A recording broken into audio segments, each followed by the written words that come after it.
Hey, this is KSP with Tape, and today you join me for a video about mods. More specifically, mods I want to use in my Kerbal space program Permadeath career mode thing. Um, Mainly mods to make it more permadeathy, like the life support mod and deadly reentry, so there's more of an actual challenge and a chance that people will die. Then I try harder and have to plan my missions, and um, right now I've got the Procedural Fairings mod in mind, just because I quite like fairings, and I think it just makes it look more realistic, which is what you see right now.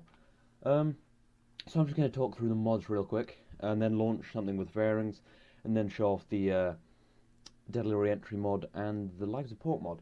So yeah, I'm just going to go through some parts and explain some things. Right, so for Deadly Reentry, you have these. Well, you can see them better up here, but there's these various sized heat shields to stop you from, burning up on re-entry. And there are ablative heat shields, which means they melt off as you go through, which doesn't mean too much in the game. It just means it's easier to visualize. And then you've got like these huge heat shields and inflatable heat shields, just kind of say if you were bringing a huge ship back.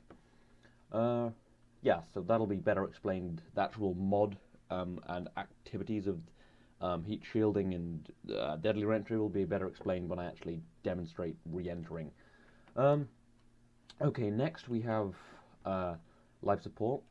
The parts for this are mainly these various food and life support containers, which come in the form of basically the resources you need to survive are electricity, which is already batteries and things, um, water, food, and oxygen, which come in assorted canisters. There's singular canisters, which have food, water, and oxygen, or there's full-on life support canisters, which have everything. And there's radial mounts and things that just obviously mount on the side, so you can take it in better places. And obviously that's something you have to think in. So if you spend too much time in space without adequate supplies, your guys die. So yeah, that's also on a craft I'll demonstrate later. And now I'm just going to really quickly talk through procedural fairings. Right, so I'll take the launch vehicle off and explain what procedural fairings are. So mainly, there are various fairings mods, but my favorite one is procedural fairings because it allows you to develop custom fairings. You start off with this base here, and when you put it on your craft, you see, I'll move into better spirit. Yeah, you see these blue lines form around your craft, and that's where the fairings will be. It basically does some calculations, figures out where it will be, and then you put, where is it? Not a fuselage, either an egg-shaped or a conic fairing. So I'm going to go egg-shaped. You click on there, and they attach on the side. And right now it just looks like a random piece of things, but they'll mold into shape. So you get these fairings, and then obviously you can, if I use something bigger, they would be bigger, and then I can do various things. And there's different sized bases, so I could do that, and that would be huge. So if I, Jesus Christ. Okay, I'm not going to demonstrate. Actually, no, might as well. So if I put like, this will make no sense. Yeah, so I could have like that kind of fairing if I wanted. Anyway, so I will just put that back together, and rather than talk anymore, because I think I've covered the parts, I'm going to get this out on the pad. So I'm just going to stop the recording briefly so that it doesn't crash my game, so I will see you out on the pad. So yeah, this is obviously it out on the pad. I'm just going to launch it and just demonstrate it. I'm probably not going to take this all the way to orbit because of time constraints. I don't want this to be a really long, boring video. So yeah, I'm just going to go for it. And this is an awfully designed launch vehicle. It's like got too much fuel and hard to control and things, but it is just to demonstrate the fairings. So I'm just going to get it up to the height where it attached the fairings, just to, well, to show off the whole mod. So especially on Deadly Reentry, say I went up too fast, then it would be a chance to protect, because if you travel through the atmosphere upwards too fast, it's still going to burn up because you still have oxygen particles hitting your spacecraft at extremely high rates and extremely high pressures with pressurize and burn. Just the same as coming back. So if that happened, I would probably hope that's probably never going to happen, but yeah, that would protect from that. Or say there was an explosion, it could protect my craft and my men. Because I'm in the Permadeath series, I'm going to be doing less satellites because this is a satellite in here, and I won't be doing too many satellites. But I might as well use fairings just in case. It's just something I want to put in the thing, and I was mentioning it in the last episode, and it was suggested to me by someone in the comments. Forgotten your name, sorry. Which is weird. No, it doesn't matter. Anyway, yeah. So someone suggested that I do a review episode, just to kind of, just kind of explain through some of the mods. I should be gravity turning. It's not too important. So yeah, you might be watching this, and if you know who you are, then yeah, this video is because of you. So thanks for that. Yeah. So main stage is just burning out. I would usually detach the fairings just outside of the upstage of the atmosphere when we're in the when we're in the upstage of the atmosphere, just because then there won't be any G-force damage, because the G-force damage, I don't know, various damages. Yeah, look, you can see the secret runway. Because I'm pretty sure, now I'm not entirely sure what it does, but the Deadly Reentry mod comes with some kind of G-force thing. And you can see this, wait, I'm just checking my Apple apps, doesn't really matter. What was I saying? Yeah, the Deadly Reentry mod comes with this G-force thing, or just, it makes aerodynamics slightly more realistic, maybe? I don't know, or maybe makes G-force more realistic. It just makes it so your craft can maybe be damaged, I'm not really sure. So yeah, so now I'm in the thin air atmosphere, I would ditch these fairings. Obviously those go off the side. I think in real life you'd ditch them in space, but I just might as well ditch them there. Then you see my little satellite, and this is probably still too, I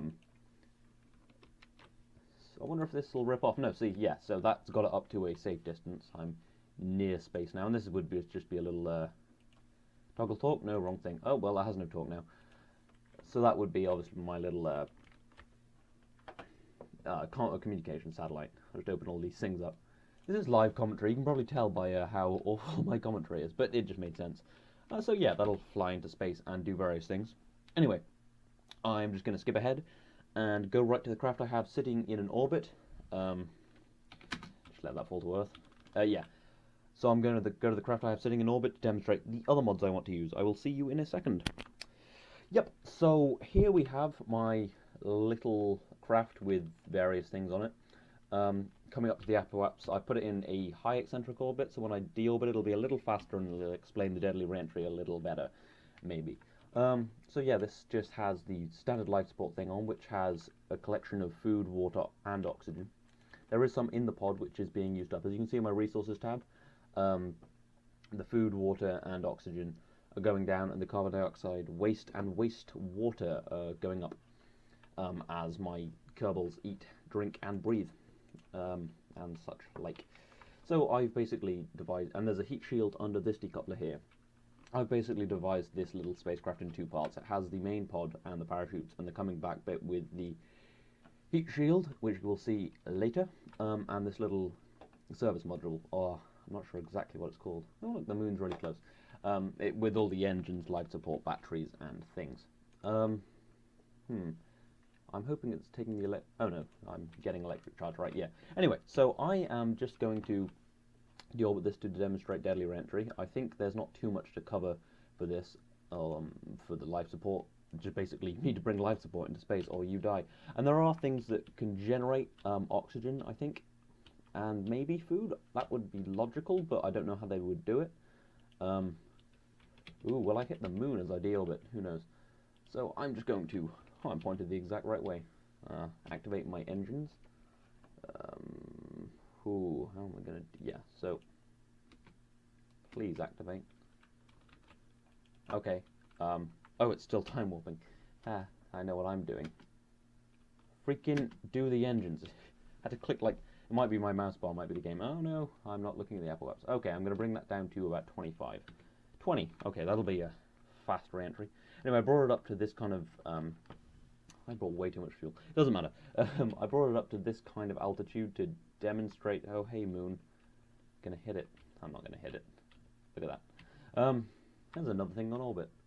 Oh, that's my space shuttle. Yeah, that's still in orbit. Those guys are... Oh, God. Yeah, those guys are dead. I've just realised the life support mod's been on for longer than the life support will support you inside the pod. So those guys, they're dead now. So yeah, we're all just going to have to get over that. I should really do something with my space shuttle. I'm thinking of putting it in the Elu-based series as my method of getting to space. Not because it's a logical way of getting to space, because the space shuttle is completely illogical. It's a huge payload that doesn't need to be taken to space. I think it may have been good for constructing the space station, but it seems kind of ridiculous that to take payload in space, you put it inside a huge payload. But anyway, I really like its aesthetics. There's a big word, that'll make me sound smart. Right, so just before I re-enter the atmosphere, I'm going to ditch... Oh, jeez. See, now I'm going quite fast, which is Okay, oh, it's so fucking time-warping. Excuse my language. I was going to say, pardon my French, but that's an odd thing. When people say, excuse my language, they say, oh, we're coming in the dark side. Well, it'll be illuminated by burning. Sorry about that. I'll put the lights on. People say, pardon my French. That's I was going to say that's a British thing, but it's not, because I was talking to a German guy who said, pardon my French. Anyway, I've ditched the service module, and I've stopped rambling. And we're going to leave the ablative heat shield on. Right. I hope that's not going to ping right back into me. Could. That'd be really bad. And really cool. I don't know if I should... Yeah. Okay, now we're in the atmosphere. I think it starts at about 69,000. Okay, we're using... Okay, no, it's fine. I need to kind of maintain my attitude, because if I stray too far off, the heat shield doesn't protect the parachutes, which is bad. And I think at this speed, it would destroy the pod, which is also bad. I was thinking of making a stock heat shield, just as an experiment. Okay, I'm just going to warp down. Alright. Oh god, it's starting to burn. Awesome. Look at that burning effect. I will point it which way looks better, because I don't want it to be... Yeah, it's fine. Okay, as you can see, my heat shield is melting down, and these lights are heating. They're not shielded, so they just exploded. I'm hoping that was just the lights. Yeah. So those lights exploded because they were protruding. I put them there for that reason. And you can see that's heated up, but now it's slowly heating down, and these aren't burning up. I'm still getting mark effects and things. So yeah, that is what that would do. If I was coming back from an interplanetary trajectory, that'd be a lot more dicey. I'd lose a lot or more of my heat shield, but I am still losing a serious amount of heat shield. It's burning still. I thought it had stopped burning, but yeah, with deadly reentry, the burning carries on a lot longer, I think. And there's this other weird effect that doesn't look like burning, but really murders your heat shield. And it's at half heat shield right now, and that's bad, because I don't want to destroy my pod, and especially not my parachutes. Often the pod doesn't get destroyed in re-entry, even if you don't have a heat shield. But it's things like parachutes and science equipment that would get destroyed. I need to protect that for the advancement of science and for the not losing my permadeath, which would be bad. Anyway, so that pretty much surmises that. Okay, everything's cooled down. So now I decouple the heat shield and pull the chutes. Yeah. So I'm hoping this was relatively informative. I'm not entirely sure that it was. But I went through the parts, explained what they do. If you have any questions about anything, I just comment. I've left my comment system on, because why not? But yeah, anyway. I think at least some of the links will be in the description. You can just Google all of them if they're not, because I may forget.